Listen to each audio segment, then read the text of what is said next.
No tienen ni idea de lo rico que amaneció hoy el clima en mi ciudad. Pura lluvia, puro frío. Cafecito. Se lo vamos a encargar a Tomek un ratito. Queridos hermanos y hermanas, estamos reunidos hoy para nuestro capítulo 11 de Holy Shit, este lugar en el que desenterramos el drama más rancio de la literatura antigua, entiéndase, la Biblia. Si el primer libro de Samuel fue el ascenso meteórico e inexplicable de un pastorcito de borregos con muy buena puntería, agárrense. Porque la segunda de Samuel es básicamente una temporada de 24 capítulos de Succession, solo que con más sandalias, con menos terapia y con muchísima más sangre. Vamos a arrancar desde donde nos quedamos. Saúl, este güey psicópata, rey psicópata que perseguía a David como si fuera su ex tóxico, por fin estiró la pata en el monte. Mientras eso sucedía, David está en Ziklag, descansando después de haber saqueado unos amalecitas, lo típico pues, cuando de pronto se le aparece un chamaco todo sudoroso, todo mugroso, todo lleno de sangre y con la ropa rasgada. Este pobre vato viene con un mensaje muy importante, pero también con una gran lección. Porque este güey estaba seguro de que se había ganado la lotería, traía el boletito en la mano. Llega con David y le dice, Saúl ha muerto, pero eso no es todo. Se saca de la manga otro cacho del chismesote porque le dice, de hecho yo tuve que ayudarlo a terminar el trabajo porque estaba sufriendo demasiado. Y mira, aquí te traje su corona y su brazalete. De nada, majestad.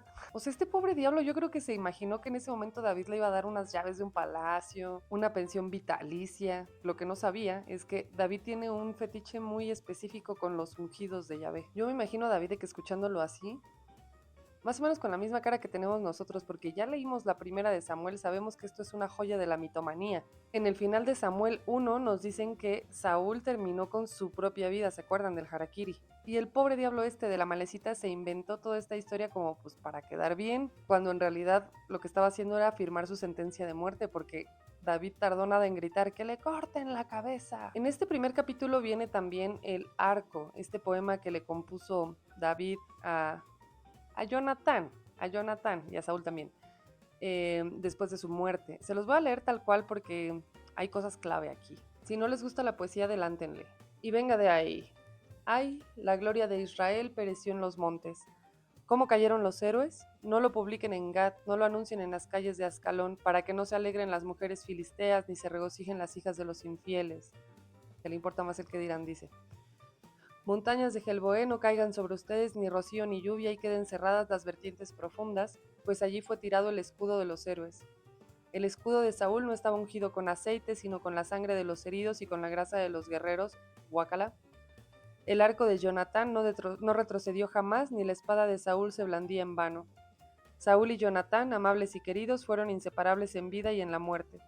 Eran más ligeros que águilas, más fuertes que leones. Hijas de Israel, lloren por Saúl, que las vestía de lino y carmesí y adornaba con joyas de oro sus vestidos. Cómo cayeron los héroes en medio del combate, cómo Jonatán fue herido de muerte en esas cumbres. Por ti estoy apenado, Jonatán, hermano mío. Por ti a quien tanto yo quería. Topen esto. Tu amistad era para mí más maravillosa que el amor de las mujeres. Cómo cayeron los héroes, cómo perecieron las armas de combate. ¡Qué fuerte!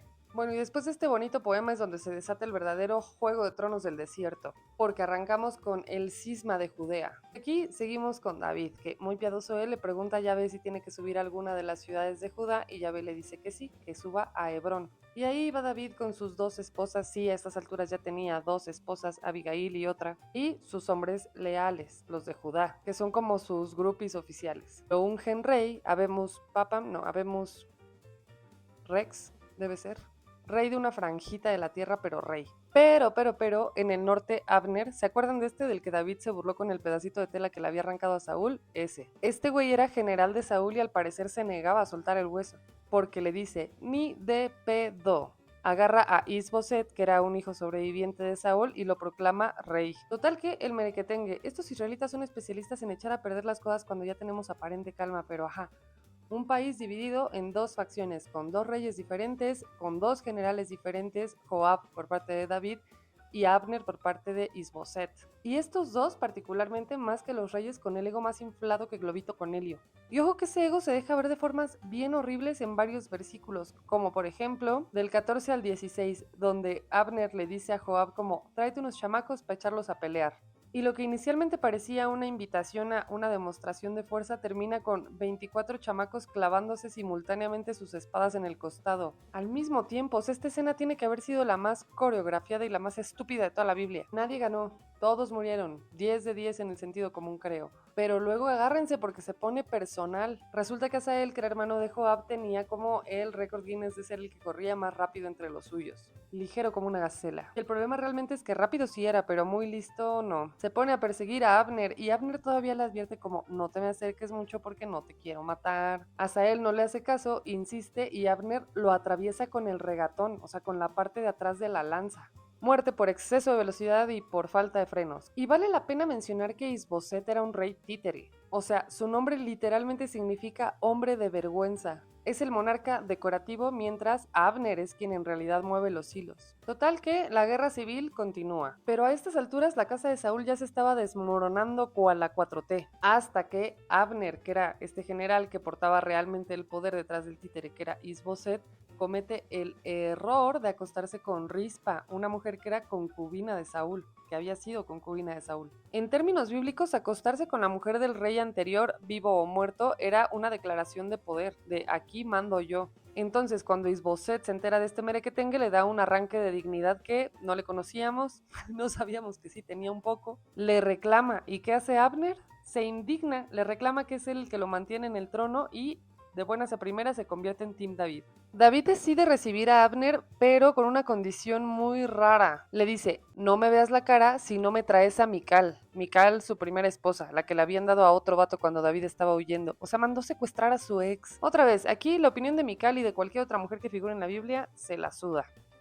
De hecho, está esta parte tristísima porque nos cuentan que su esposo, Paltiel, partió con ella y la siguió llorando hasta Bahurim. Ahí Abner le ordenó, vete, vuelve, y él se fue, pero güey, iba llorando atrás de ella, pues tenían una vida juntos. Luego aquí hay un asesinato que yo creo que todos vimos venir porque nos cuentan que Abner estaba terminando de cenar con David, pero se acuerda de que ahí anda Joab, el que mató a su hermano, a Asael, y le habla como para contarle un chismecito en la entrada de Brom y lo que le cuenta es la quinta costilla para clavarle una daga. Pero este güey era importante, o sea, David hace un funeral de estado para Abner. Llora, ayuna y hace lo que mejor sabía hacer este güey, que era componerle una canción que diga un poema. Que esa canción tuvo que haber sido algo como yo no fui, fue Joab, necesitaba quitarse responsabilidad, que no tenía pues, pero se podía sospechar. Y viendo estas cosas es que entiendo que le atribuyeran las mañanitas al rey David, güey, se la pasaba componiendo canciones, tiene sentido que las hubiera hecho él, aunque hasta aquí todavía no aparecen. Y lo peor es que mientras hace este acto público de echarle la culpa a Joab, en secreto pareciera que no lo condena tanto. O sea, les avienta las maldiciones típicas, que tengan lepra, que queden cojos,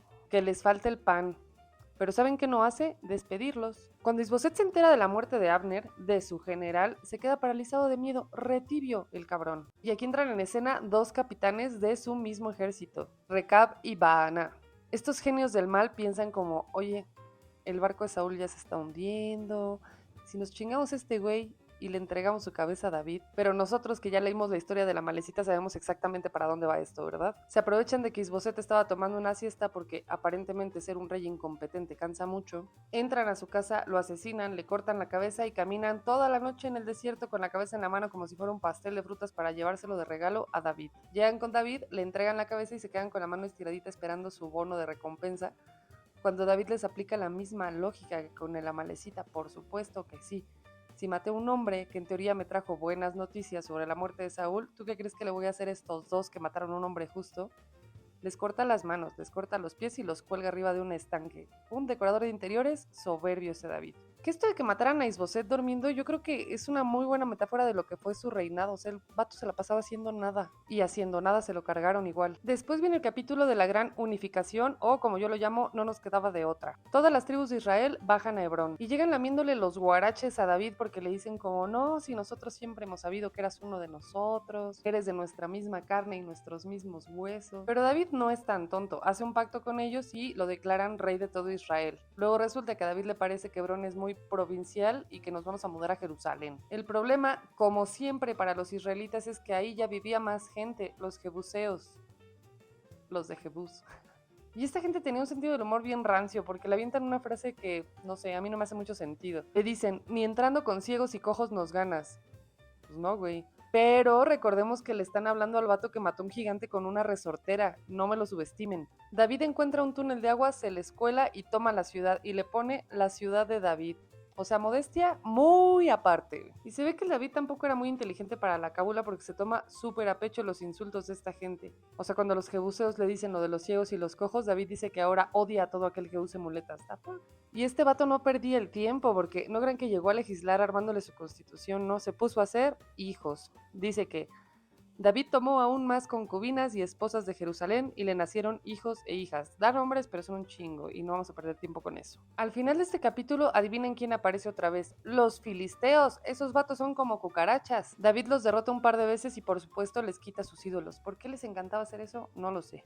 Luego David junta a 30,000 elegidos, porque aparentemente para mover una caja de madera se necesitaba un ejército completo. Ponen el arca sobre una carreta nueva, el arca otra vez. Error número 1. El manual de instrucciones de Levítico era súper específico. Decía detalladamente que se tenía que llevar al hombro, con varas. Pero David prefirió la comodidad.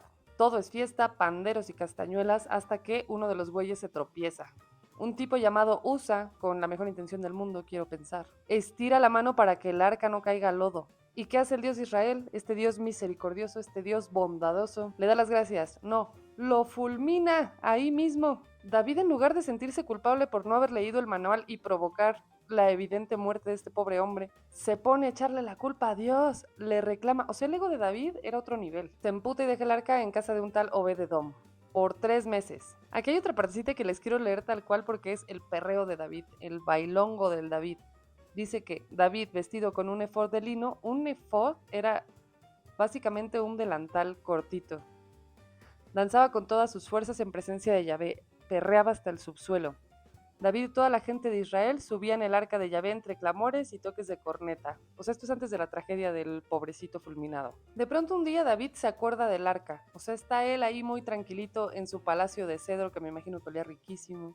Y de repente le da un ataque de culpa religiosa porque dice, a ver, yo aquí viviendo como influencer en Dubái y el arca de la alianza está ahí en una choza inmunda. Así que se le ocurre la idea de construir un templo. Le habla a Natán, que era el principal de sus profetas, y le dice cómo quiero construirle un templo a Dios. Algo con mucho mármol y dorado. Este güey no se acuerda de que habían prohibido la piedra labrada y las figuras de oro, ¿verdad? Y Natán, que en ese momento yo creo que andaba en modo avión, le dice como, haz lo que quieras, el de arriba está contigo. Pero esa misma noche, Dios le habla a Natán mientras estaba dormido. Le dice, a ver, frena tu carro. ¿Cuándo pedí yo una casa de madera? He estado viajando en una tienda desde Egipto.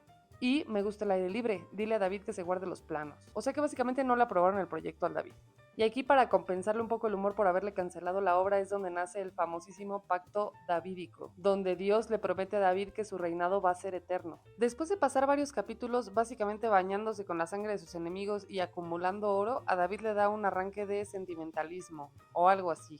Se despierta un día y pregunta, ¿queda alguien vivo de la casa de Saúl para que yo pueda hacerle un favor? Y ojo, porque no dice a quien yo quiera. De hecho, textual dice, para que yo haga misericordia de Dios con él. O sea, este también era un movimiento de relaciones públicas. David usa a la deidad como escudo para que no piensen que se está volviendo blandito. Y aquí aparece Siba, un antiguo sirviente de Saúl que probablemente sabía dónde estaban todos los cadáveres, y le suelta el chisme. Mira, queda un hijo de Jonatán, se llama Mefiboset, pero está lisiado de ambos pies. Esto fue oro y miel para los oídos de David, porque se trataba de un posible heredero al trono, pero que no podía correr, que no podía pelear y por lo tanto no significaba ninguna amenaza para su reinado. O sea, el candidato perfecto para su campaña del rey bondadoso. Mandan traer a Mefiboset, que en mi cabeza por supuesto que tiene la imagen de Ivar el deshuesado, y lo traen desde Lodebar, un lugar que literalmente significa sin pasto. O sea que estaba en el olvido total. El morrillo llega aterrorizado, y con razón, porque en ese tiempo ser nieto del antiguo rey no era una buena señal. Pero David, con su mejor sonrisa de político en campaña, le dice, no temas, voy a devolverte todas las tierras de tu abuelo Saúl, y además vas a comer en mi mesa para siempre. Mefiboset no es pendejo, sabe perfectamente que está atrapado en una jaula de oro, y le suelta la frasezota de la humildad. Le dice, ¿quién es tu siervo para que mires a un perro muerto como yo? Perro muerto, se autodijo. O sea, el último heredero de la casa de Saúl termina amarrado como mascotita del rey, justo donde lo pueda vigilar las 24 horas. Ahora, si tú creías que las guerras en la antigüedad solamente se daban por territorio, por dinero, por recursos, no, podían ser mucho más absurdas que eso y esta es la prueba. David seguía en su racha de buena gente, probablemente para tapar todos los homicidios que dejó en el capítulo 8, y se entera de que el rey de los amonitas murió. Como David era disque amigo del difunto, manda a algunos de sus hombres para darles el pésame. Una delegación de consolación para darle el pésame específicamente a Hanún, el hijo de este güey. Pero Hanún no sabía ser muy diplomático. Termina convenciéndose de que los mensajeros de David no vienen a darle el pésame, sino a espiar la ciudad para ver por dónde entrar a saquearla. Y aquí viene otra parte de soluciones bíblicas pendejas presenta. Porque ¿qué hacen estos genios de la política exterior? En lugar de darles un cafecito con pan como en todos los funerales y mandarlos de regreso, deciden humillarlos de una forma súper creativa y muy inmadura, por cierto. Les afeitan la mitad de la barba y les cortan la ropa a la mitad a la altura de las nalgas. Tú imagínate estos dos dignatarios de la nación más poderosa del mundo en esta situación. Se aventaron todo el camino de regreso con el culo al aire y la cara medio trasquilar. Cuando David se entera de esto se emperra obviamente, pero no sin antes mandarlos a Jericó en lo que les crece la barba. Porque por supuesto que nadie quería ver generales con minifalda y cara de niño. Una vez que los manda para allá, prepara su ejército. Los amonitas, al darse cuenta de que acaban de despertar al león con esa broma pesada que se les ocurrió, entran en pánico y empiezan a contratar mercenarios sirios para intentar protegerse. Se arma esta especie de coalición rara entre sirios y amonitas en contra de Joab, del general de David, que a estas alturas estaba metido en un auténtico sándwich militar. Amonitas al frente, sirios por detrás, y Joab, que es un carnicero pero no estaba tan pendejo, le dice a su hermano: Abisai, si los sirios me ganan, vienes tú, y si los amonitas te ganan, voy yo. A la hora de la hora, los sirios alcanzan a ver a los israelitas, les da culo y se echan para atrás. Y los amonitas, viendo que se quedaron sin guardaespaldas, se refugian en su ciudad. Pero David aquí ya no andaba para medias tintas, no se conforma con esta especie de victoria parcial. Sale personalmente a rematar a los sirios. Mata a otros 40,000. 40,000.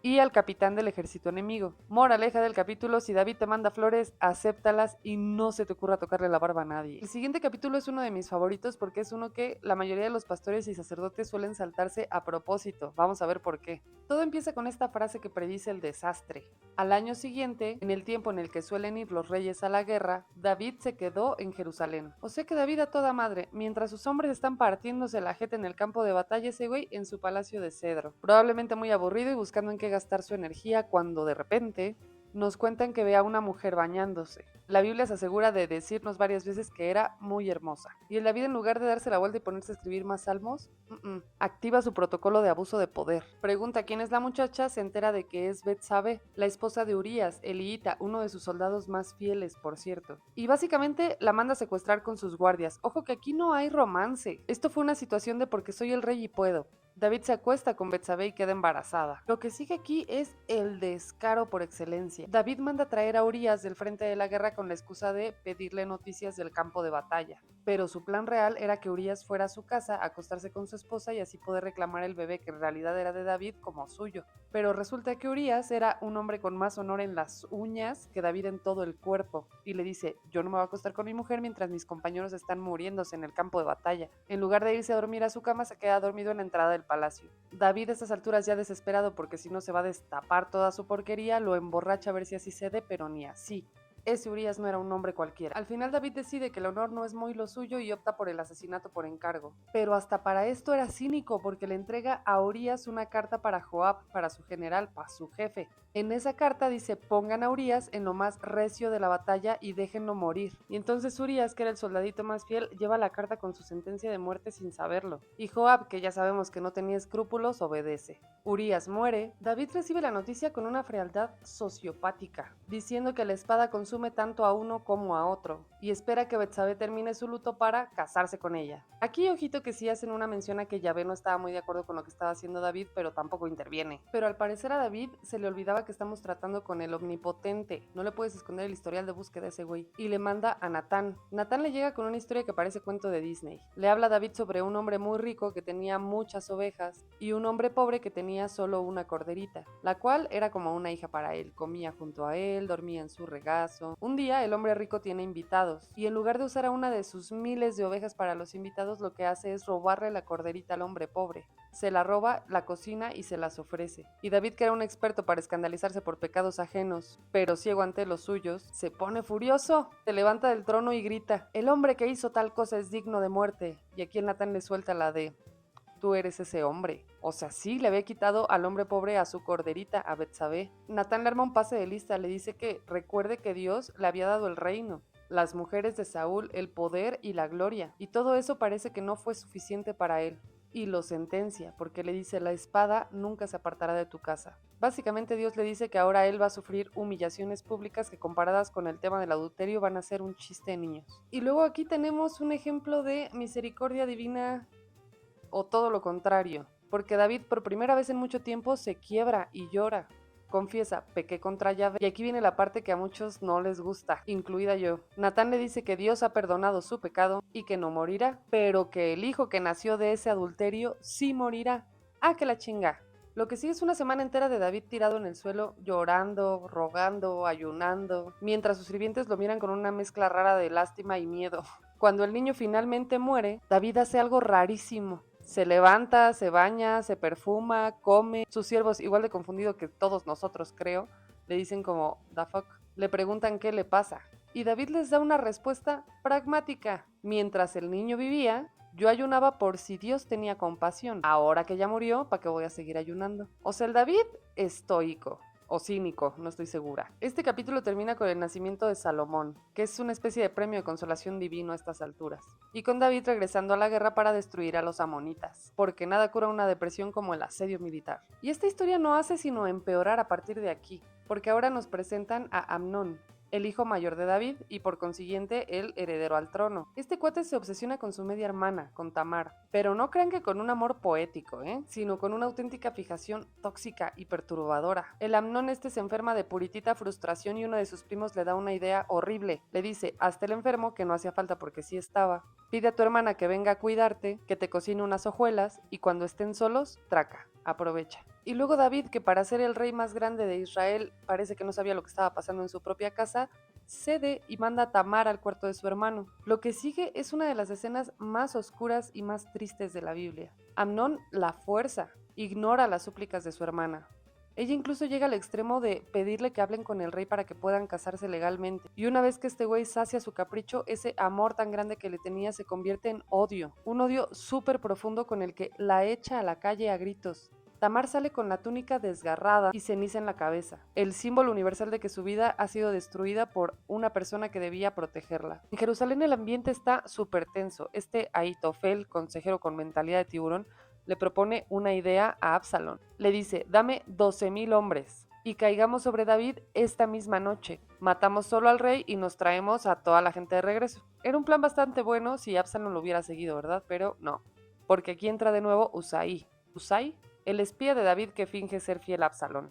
Y se da cuenta de que tiene que encontrar una forma de darle tiempo a David para huir. Entonces le dice a Absalón: mejor junta todo Israel, desde Dan hasta Berseba, y ve tú mismo al frente de la batalla para que todo el mundo pueda ver tu gloria. A Absalón, que ama los reflectores, le encanta la idea de este desfile militar y rechaza la idea de Ahitofel. Y este consejero no se andaba con medias tintas, porque cuando le rechazan su plan, se da cuenta de que todo se va a venir abajo, se va a su casa, pone sus cosas en orden y se ahorca. Y en esta parte es donde entra Absalón. Absalón era hermano de Tamar, de padre y madre, que al parecer tenía una cabellera muy envidiable y un concepto del rencor que se cuece a fuego lento. Absalón ve a su hermana destrozada y luego sospecha del cabrón de Amnón. Y le dice a Tamar la frase más inútil a estas alturas: cállate ahora, hermana mía, pues tu hermano es, no pongas tu corazón en esto. Mientras tanto, David se entera y se enoja muchísimo, pero no hace absolutamente nada. Pasan 2 años enteros sin que haga absolutamente nada. Pero Absalón no era David. 2 años después organiza una fiesta de esquileo de ovejas. No había internet, ¿vale? La gente se divertía con lo que podía. En esa fiesta obviamente estaba Amnón, y una vez que ya estaba medio Empédocles, lo agarran y lo matan enfrente de los demás hijos del rey. David ve esto y se desgarra las vestiduras. Absalón huye al exilio y David se queda llorando por el hijo que perdió y extrañando al que se fue. Después Joab, el general, que tiene la nariz siempre metida en los asuntos más negros del rey, se da cuenta que David está suspirando por su hijo, el asesino. Y como en esta corte parece que nadie tiene una conversación normal, Joab contrata a una mujer sabia de Tecoa, básicamente una actriz de método, para que le cuente a David una historia sobre sus propios hijos peleándose. David, que a estas alturas ya es un experto en juzgar casos hipotéticos y no ver los reales, cae en la trampa y termina perdonando a Absalón de dientes para afuera. Absalón regresa a Jerusalén, pero David le aplica la ley del hielo. Prohíbe que el muchacho le vea la cara durante 2 años. Tú imagínate la tensión, el heredero viviendo unas cuantas cuadras del palacio y sin poder comunicarse con su padre. Al final, Absalón se harta de la indiferencia de su padre, quema los campos de cebada de Joab para llamar su atención, muy sutil el chamaco, y finalmente logra que David lo reciba. Lo recibe y le da un beso. Spoiler, sí es el mismo beso de Judas. Absalón decide que el beso de su padre no es suficiente, él quiere el trono y lo quiere ya. Así que se monta una campaña de marketing político. Se compra carros, caballos y 50 hombres que corran delante de él. Una especie de séquito de seguridad muy astérico. Y esta campaña está muy buena. Espero que no haya políticos modernos tomando nota de esto. Porque Absalón se para en la puerta de la ciudad y cada vez que alguien venía a contarle una pena que tenía decía como, entiendo tu pena. Es una lástima que el rey no tenga a alguien que escuche sus problemas. Ojalá me eligieran como juez. Y luego cuando la gente se acercaba a besarle la mano, él los besaba y los abrazaba, ¿sabes? Del pueblo y yo, uno solo. Inserte aquí cualquier imagen de político en campaña abrazando gente pobre. Se robaba el corazón de todos los hombres de Israel.